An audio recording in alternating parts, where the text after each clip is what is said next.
Good morning friends, welcome to the prelims booster session. आज का पहला टॉपिक है प्रहार। टॉपिक आपके गवर्नेंस के लिए इंपॉर्टेंट है। तो सेंटर ने एक पॉलिसी लॉन्च की है प्रहार, जो कि इंडिया की पहली कॉम्प्रिहेंसिव काउंटर टेररिज्म पॉलिसी है। ज़ीरो टॉलरेंस अप्रोच पर ये बेस्ड है और ये एम्फेसाइज करती है इंटेलिजेंस लेड प्रिवेंशन और coordinated responses to extremist violence. Framework aim करता है डिसमेंटल करने को टेरर नेटवर्क्स को, ताकि उनकी फंडिंग को कट करके, वेपन्स सेफ हेवन्स को कट करके। प्रहार जो है वो कहती है कि सभी टेररिस्ट एक्ट्स जो हैं उनको क्रिमिनलाइज किया जाए, टेररिस्ट को स्टाफ किया जाए, उनके फाइनेंसर्स को, सपोर्टर्स को। कोऑर्डिनेटेड एक्शन होना चाहिए स्टेट और सेंट्रल एजेंसीज के बीच में। गाइडिंग प्रिंसिपल्स क्या है कि कोई जस्टिफिकेशन नहीं है टेररिज्म का।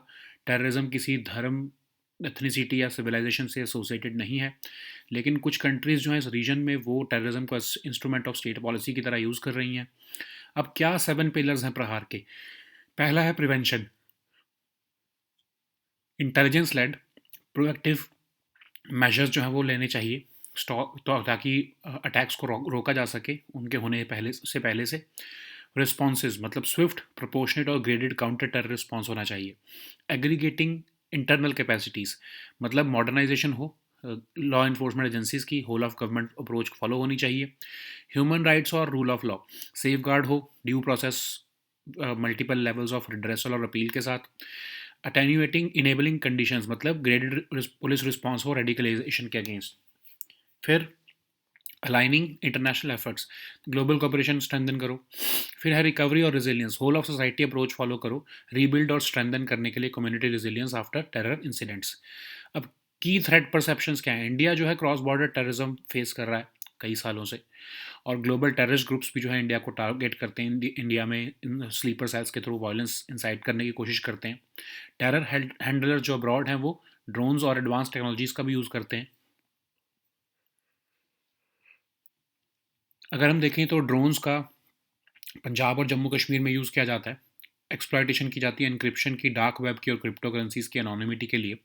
टेरर ग्रुप्स जो है वो क्रिमिनल नेटवर्क्स का भी यूज़ करते हैं लॉजिस्टिक्स और रिक्रूटमेंट के लिए। तो प्रोएक्टिव डिस्ट्रप्शन करने की ज़रूरत है ऑनलाइन टेरर प्रोपागेंडा और रिक्रूटमेंट नेटवर्क्स के अगेंस्ट। इंटेलिजेंस स्ट्रेंथन करने की ज़रूरत है काउंटर टेरर ऑपरेशंस के लिए। कम्युनिटी बेस्ड री इंटीग्रेशन एफर्ट्स की भी ज़रूरत है। तो ग्रेटर कोलेबोरेशन से जो है वो हम इसको डिफीट कर सकते हैं। नेक्स्ट हम टॉपिक देखते हैं, India's bid to the International Energy Agency. Topic international relations के लिए इंपॉर्टेंट है। तो एक रीसेंट मिनिस्ट्रियल मीटिंग जो हुई है पेरिस में, आईईए ने एक्नॉलेज किया कि जो है प्रोग्रेस हो रही है इंडिया के रिक्वेस्ट फॉर फुल मेंबरशिप पर। इंडिया करंटली जो है वो एसोसिएट मेंबर है इस बॉडी का।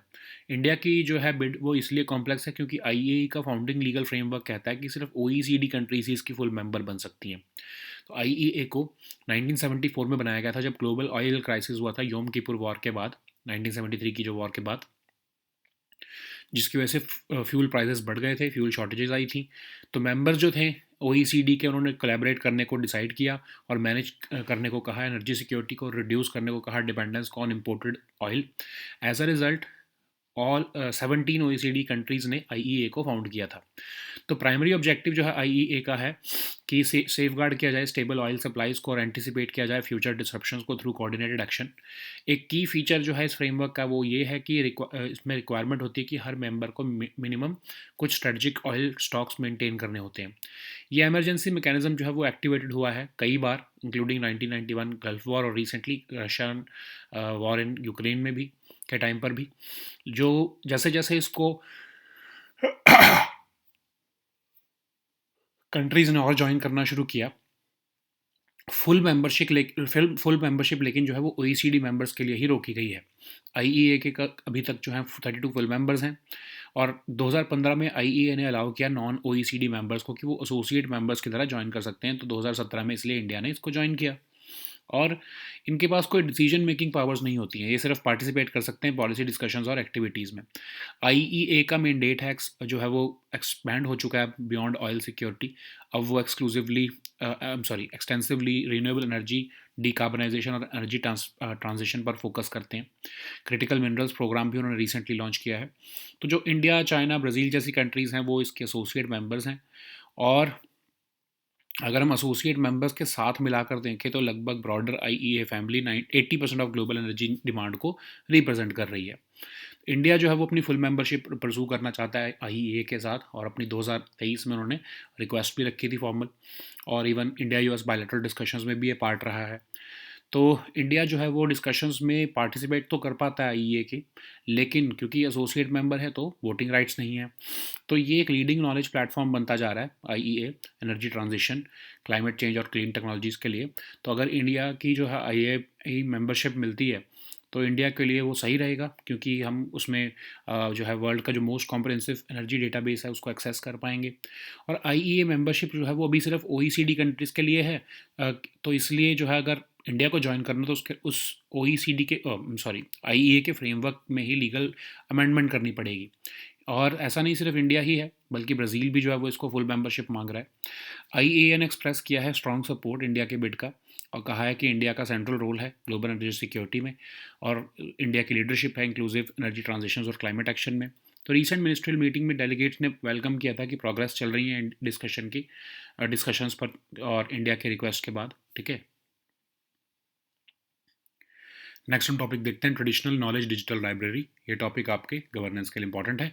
तो रिसेंटली आईएनपीआई ब्राज़ील और सीएसआईआर इंडिया ने जो है कॉपरेशन एग्रीमेंट किया है ट्रेडिशनल नॉलेज डिजिटल लाइब्रेरी के एक्सेस के बाद के रिलेटेड।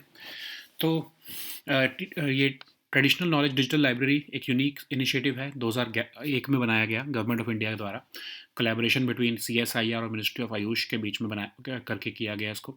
तो इसका प्राइमरी ऑब्जेक्टिव है कि प्रिवेंट करना erroneous grants of patents Indian traditional knowledge पर। तो करंटली इसमें इंफॉर्मेशन है ऑन न्यूमरस फॉर्मुलेशंस और प्रैक्टिसेस जो कि इंडियन सिस्टम ऑफ मेडिसिन से ड्रॉ होती हैं, जैसे आयुर्वेदा, यूनानी, सिद्धा और सोवा रिगपा। डेटाबेस जो है वो अवेलेबल है 5 इंटरनेशनल लैंग्वेजेस में। और टीकेडीएल जो है वो वाइडली रिगार्डेड है as global benchmark for defensive protection of traditional knowledge. Okay, next हम टॉपिक देखते हैं लेना का पावीर। ये टॉपिक आपके सोशल इश्यूज़ के लिए इंपॉर्टेंट है। जिम्बाब्वे जो है उसने लेना का पावीर जो है वो रोल आउट करना शुरू किया है, एक long acting injectable HIV prevention medicine. तो ये एक new long acting injectable HIV prevention drug है, और ये first twice yearly injectable pre exposure prophylaxis है फॉर एचआईवी, और ये लॉन्ग एक्टिंग ऑल्टरनेटिव है डेली ओरल पिल्स के अगेंस्ट। तो इसमें 99.9% एफिकेसी देखी गई है। इसको जिलियाड साइंसेज ने बनाया है, और ये ब्लॉक कर देता है प्रोटीन शेल को, जो कि एचआईवी वायरस को चाहिए होता है रेप्लिकेट होने के लिए। नेक्स्ट हम टॉपिक देखते हैं पीएम सूर्य घर मुफ्त बिजली योजना। टॉपिक आपके इकोनॉमी के लिए इंपॉर्टेंट है। तो यूनियन मिनिस्टर ने कहा है कि इंस्टॉलेशन जो है रूफटॉप सोलर पावर सिस्टम्स की वो 30 लाख हाउस होल्ड क्रॉस हो चुकी है सिंस फरवरी 2024। तो ये फ्री स्कीम जो है 2024 में निकाली गई थी, फ्री इलेक्ट्रिसिटी देने के लिए हाउस होल्ड्स को इंडिया में। सब्सिडी मिलती है इंस्टॉल करने के लिए सोलर पैनल्स को उनके रूफ पर। 60% तक की सब्सिडी मिलती है यूनिट कॉस्ट की, अप टू 2 kV कैपेसिटी के लिए, और 40% एडिशनल सिस्टम कॉस्ट की सब्सिडी मिलती है 2 से 3 किलोवाट कैपेसिटी पर। लेकिन 3 kV तक जो है वो आपको कैप लगाया गया है इस पर। तो इवन जो अर्बन लोकल बॉडीज़ हैं या फिर पंचायती राज इंस्टीट्यूशन, उनको 1000 रुपीज़ पर रूफ टॉप सोलर इंस्टॉलेशन की सब्सिडी मिलती है, एक तरह से ताकि इसको बढ़ावा मिल सके स्कीम को। तो नेशनल प्रोग्राम इम्प्लीमेंटेशन एजेंसीज़ के अलावा स्टेट लेवल की भी इम्प्लीमेंटेशन एजेंसीज जो बेसिकली स्टेट की डिस्कॉम्स हैं उनको वो इस स्कीम को इम्प्लीमेंट कर रही हैं। ठीक है, तो इस स्कीम को बेनिफिट लेने के लिए इंडियन सिटीज़न होने चाहिए, अपना घर होना चाहिए जिसमें एक रूफ हो, और वैलिड इलेक्ट्रिसिटी कनेक्शन होना चाहिए, और किसी और स्कीम में उनको जो है वो सोलर पैनल्स की सब्सिडी नहीं मिली होनी चाहिए। नेक्स्ट हम टॉपिक देखते हैं lunar new year. Topic art and culture के लिए इंपॉर्टेंट है। तो मॉस्को ने recently lunar new year mark किया है वाइब्रेंट सेलिब्रेशंस के साथ। तो एक basically lunar new year beginning होती है एक न्यू ईयर की लूनी सोलर कैलेंडर की, और इसको डेवलप किया गया था एंशिएंट चाइना में, और ये वेस्ट में चाइनीज़ न्यू ईयर माना जाता है। और इसको ये बेसिकली होता है जब फर्स्ट न्यू मून होता है लूनर कैलेंडर का। और डेट ऑफ लूनर कैलेंडर जो है वो हर साल अलग अलग होती है यूजुअली, लेकिन ये जनवरी या फरवरी में पड़ती है। नेक्स्ट हम टॉपिक देखते हैं international mother language day 2026। Topic art and culture के लिए इंपॉर्टेंट है, सोशल इश्यूज़ के लिए इंपॉर्टेंट है। तो इंटरनेशनल मदर लैंग्वेज डे जो है 21 फरवरी को हर साल मनाया जाता है। तो अब ताकि लिंग्विस्टिक और कल्चरल डाइवर्सिटी जो है अक्रॉस द वर्ल्ड प्रमोट हो सके। और ये डे हाईलाइट करता है importance of preserving mother languages और इंकरेज करता है multilingual education for inclusive and sustainable societies. और 40% ऑफ द वर्ल्ड लैंग्वेजेस जो है वो वल्नरेबल हैं। तो ये डे इसलिए री करता है global commitment to safeguarding languages जो रिस्क ऑफ डिसअपियरिंग है। ये डे कमेमोरेट करता है 1952 का बंगाली लैंग्वेज मूवमेंट बांग्लादेश का। और ये डे जो है वो इसलिए 1999 में डिक्लेयर किया गया था at the proposal of Bangladesh. Okay, so now let us see all these topics in English. So the first topic is Prahar. This topic is important for your governance section. So Center has launched Prahar, which is India's first comprehensive counter-terrorism policy. It has been built on zero tolerance approach. It emphasizes intelligence-led prevention and coordinated responses to extremist violence.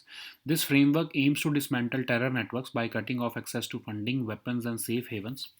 So, Prahar aims to criminalize all terrorist acts, starve terrorists, their financiers, supporters of funding, weapons, safe havens, and cyber resources. It also aims to strengthen coordinated action among central and state agencies. So, what are the guiding principles of this policy? There will be no justification for terrorism, so there will be zero tolerance. India stands firmly with victims of terror.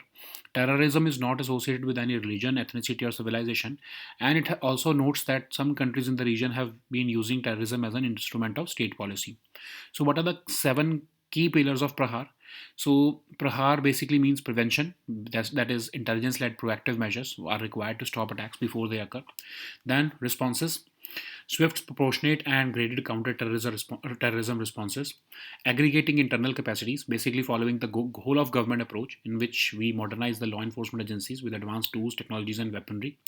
Then, human rights and rule of law must be followed by safeguarding the due process with multiple levels of redressal and appeal.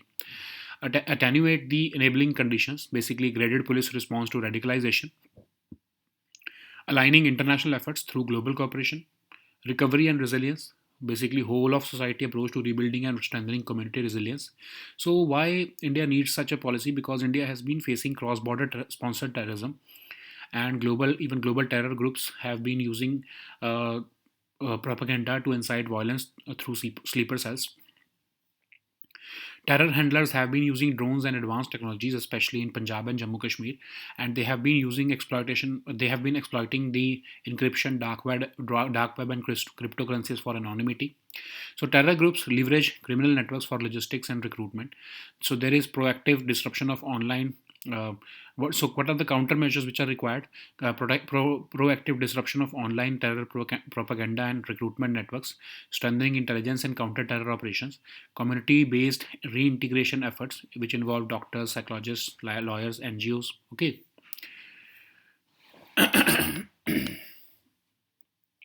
So the next topic is India's bid to the International Energy Agency.